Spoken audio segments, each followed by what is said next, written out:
Hello student, welcome in my channel and today we will discuss about importance of metal and non-metal।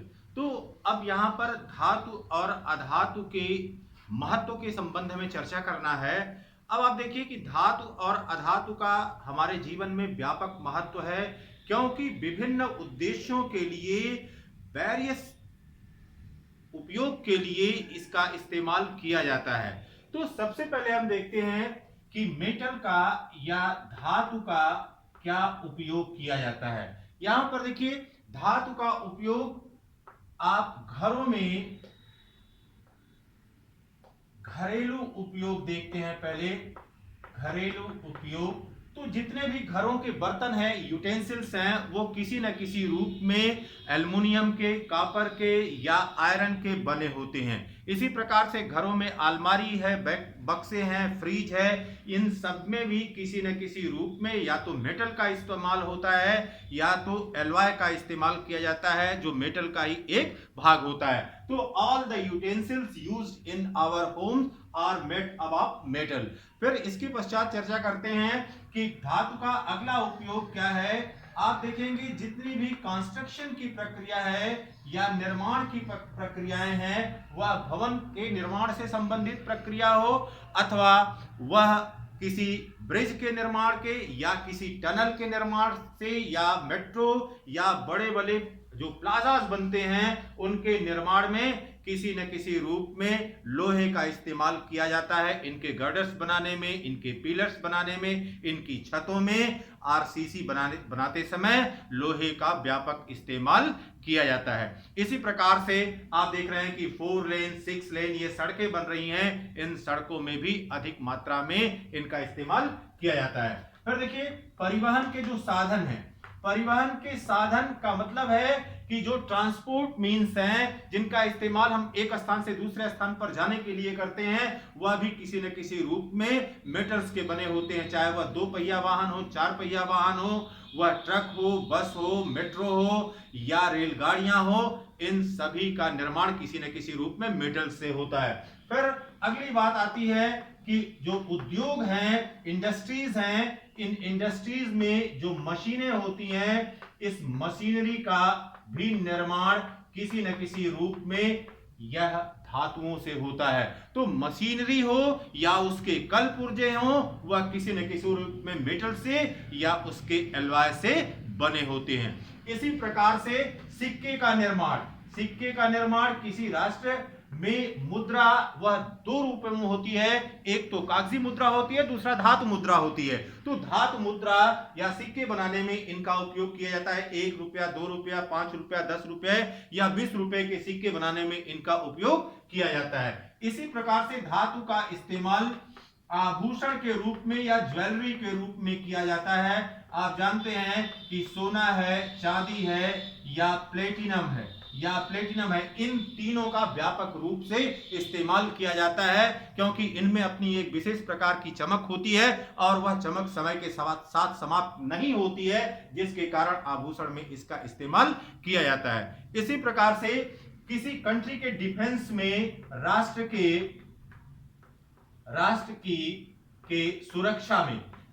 के सुरक्षा में या country defence में भी बहुत ज्यादा धातुओं का इस्तेमाल किया जाता है। जो भी गन बनती हैं या बंदूकें बनती हैं, मशीन गन बनती है, टैंक बनते हैं या जेट विमान बनते हैं या इसके अलावा जो एटॉमिक एनर्जी से संबंधित प्लांट होते हैं, उन सब का निर्माण किसी न किसी रूप में धातुओं से किया जाता है। तो इसमें जो इस्तेमाल किया जाता है, राष्ट्र की सुरक्षा में जिन धातुओं का इस्तेमाल किया जाता है, उसके अंतर्गत टिटेनियम आता है, क्रोमियम आता है, मैग्नीज आता है, जर्कोनियम आता है।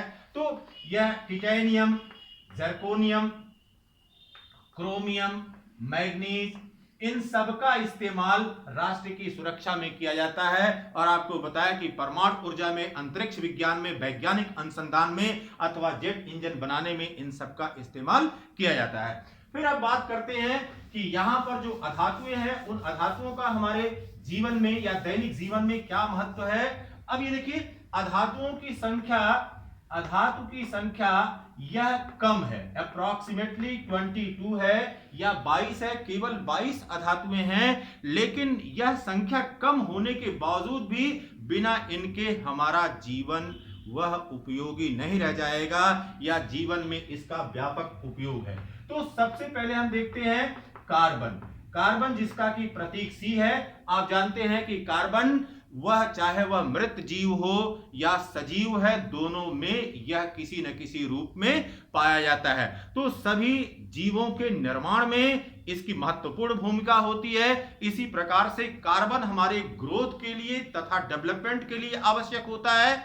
यह कार्बोहाइड्रेट, प्रोटीन, वसा, आयल, एंजाइम इन सभी में पाया जाता है या किसी न किसी रूप में कार्बनिक पदार्थों से बने हुए होते हैं। तो जीवों की वृद्धि के लिए इनका बहुत ज्यादा इस्तेमाल होता है या इन पदार्थों में अवयव के रूप में कार्बन अवश्य पाया जाता है। इसी प्रकार से कार्बन का ही एक अपर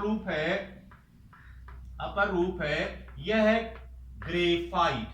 ग्रेफाइट इसका इस्तेमाल इलेक्ट्रोड के रूप में किया जाता है। इसका इस्तेमाल इलेक्ट्रोड के रूप में किया जाता है। बैटरी में या सेल में इसका इस्तेमाल इलेक्ट्रोड के रूप में किया जाता है। इसी प्रकार से कार्बन के अंतर्गत इसका एक अपर रूप हीरा है। इसका उपयोग आभूषण के रूप में किया जाता है। तो यहां पर आप देख रहे हैं कि सजीवों के लिए यह हमारा व्यापक उपयोग रखता है। इसी प्रकार से जितने भी पेट्रोलियम प्रोडक्ट हैं, चाहे वह कोल है, चाहे पेट्रोलियम है या लकड़ी जो जलाने के लिए गांव में इस्तेमाल की जाती है, उन सब में किसी न किसी रूप में कार्बन उपस्थित होता है। फिर दूसरे नॉन मेटल की बात करते हैं, वह है हाइड्रोजन।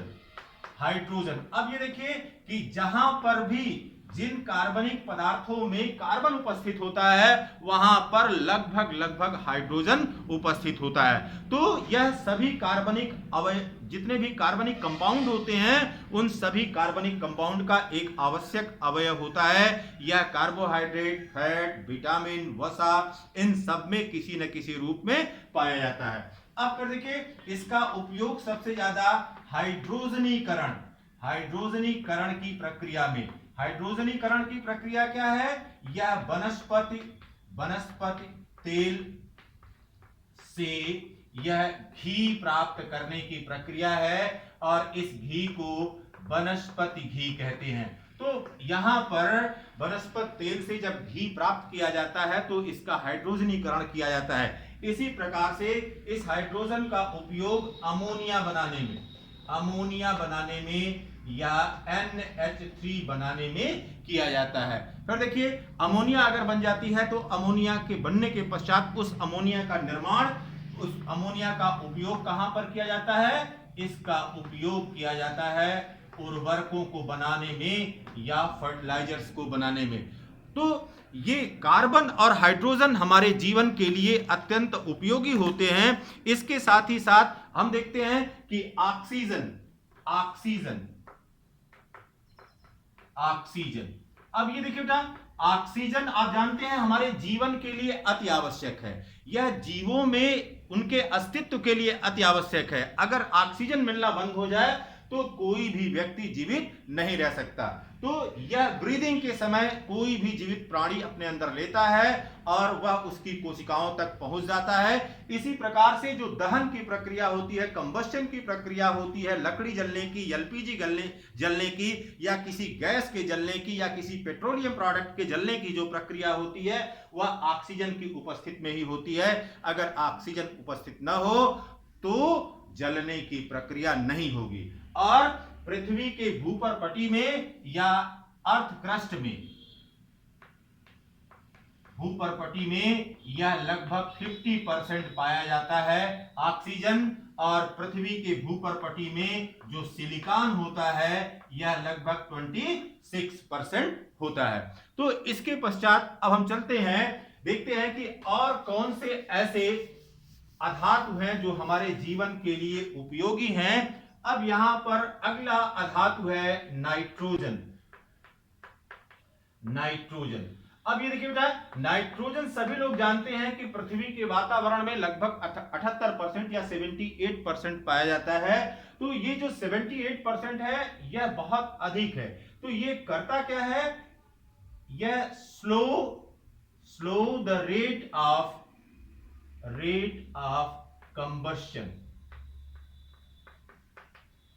जो दहन की प्रक्रिया ऑक्सीजन की उपस्थिति में हो रही थी, उस दहन की प्रक्रिया को यह कम करता है, और यह न उपस्थित हो तो एक बार जब आग लग जाए तो फिर वह आग समाप्त नहीं होगी। अब देखिए नाइट्रोजन को क्या कहते हैं, इसको कहते हैं अक्रिय गैस अधातु।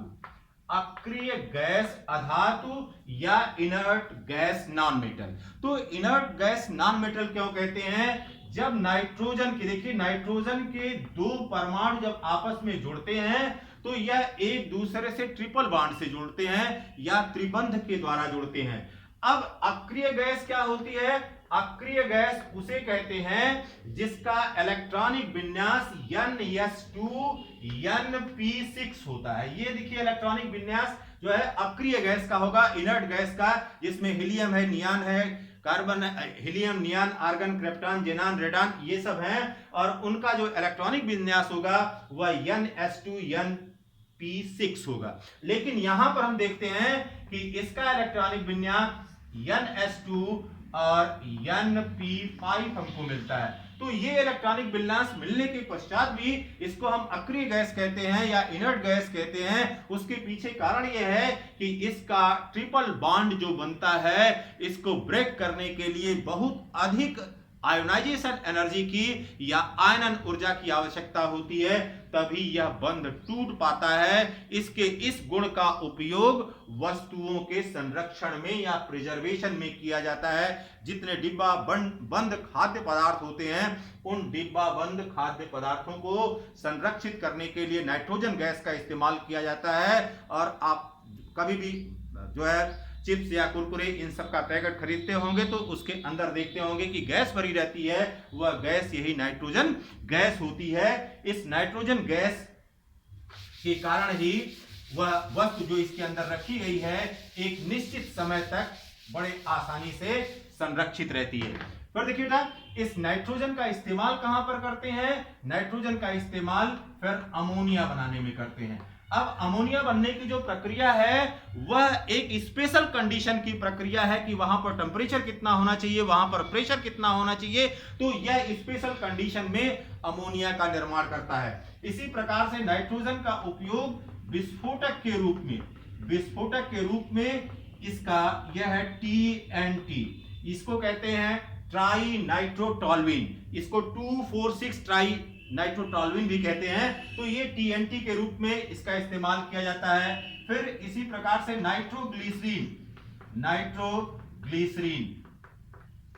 नाइट्रोग्लिसरीन का उपयोग भी विस्फोटक पदार्थ के रूप में किया जाता है। अब अगली बात आती है कि वह कौन सी अधातु है। यहां पर देखिए, अब जो सल्फर के बारे में देखते हैं कि सल्फर का क्या उपयोग है या सल्फर हमारे लिए किस प्रकार से उपयोगी है। पौधों और जो पौधे और जानवर होते हैं उनके विभिन्न भागों में किसी न किसी रूप में सल्फर पाया जाता है। बालों में सल्फर पाया जाता है, प्रोटीन में सल्फर पाया जाता है, ऊन, प्याज, लहसुन, इन सब में सल्फर पाया जाता है। सल्फर का जो उपयोग है, सल्फर का उपयोग गन पाउडर के रूप में या पटाखा बनाने के लिए इसका सबसे ज्यादा इस्तेमाल किया जाता है। इसी प्रकार से बंदूक की गोलियां बनाने में सल्फर का उपयोग किया जाता है। फिर इसका उपयोग कवकरोधी के रूप में होता है या फंजिसाइड्स के रूप में होता है। और जितने भी फंजिसाइड्स होते हैं या कवकरोधी होते हैं, दांत, खास, खुजली, इस तरह की बीमारी लोगों को होती है, तो उसमें जो दवाएं बनाई जाती हैं उन दवाओं में सल्फर का उपयोग किया जाता है। तो हमने देखा कि धातु और अधातु का मानव जीवन में अत्यधिक महत्व है। Have a nice day.